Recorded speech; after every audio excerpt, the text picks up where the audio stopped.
At a high school party, I was drunk and ended up having a one-night stand with the best guy in our class. A month later, I found out I was pregnant.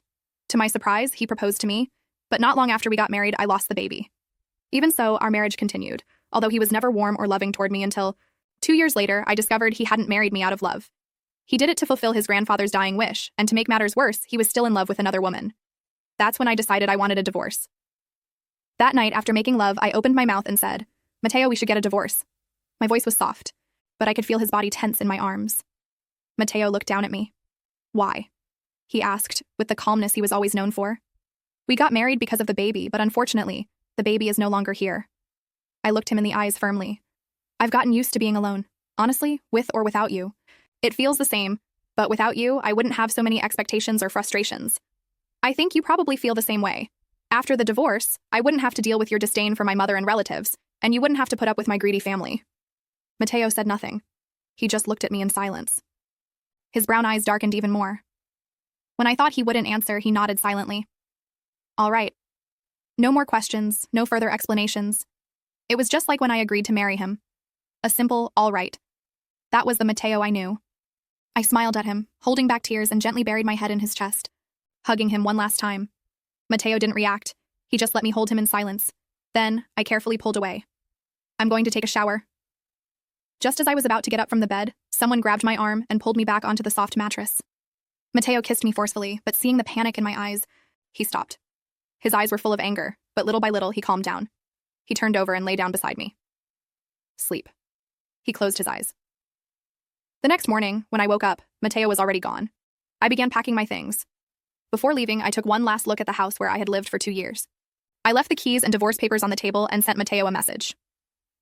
"I've signed the divorce papers and left them on the table. I've asked Don Suarez to handle everything. When do you have time to finalize the process? I'm leaving. Take care."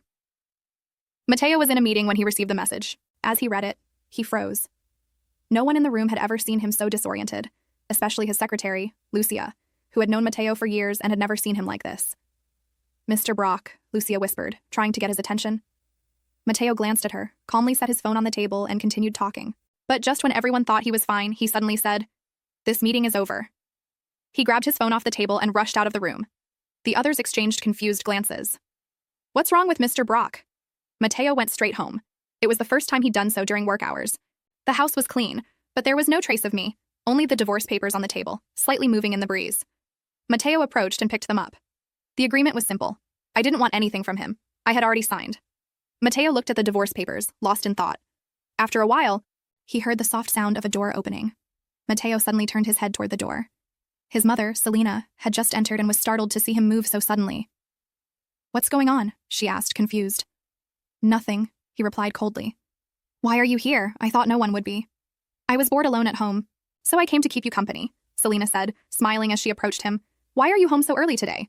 Did something happen?" As she spoke, Selena frowned, noticing the tension in the air. "She's fine," Mateo said, looking at her. "Do you come here often?"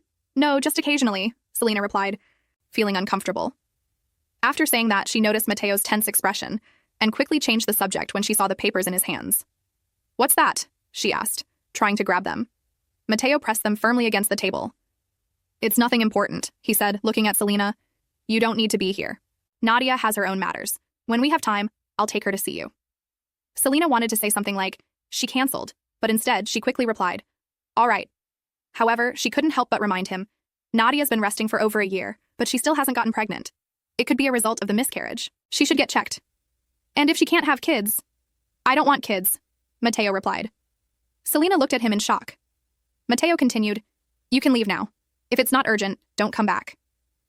Selena opened her mouth, about to protest, but under her son's cold gaze, she remained silent and turned to leave. Mateo watched the door close, and as he looked at the now empty house without me, he sighed deeply.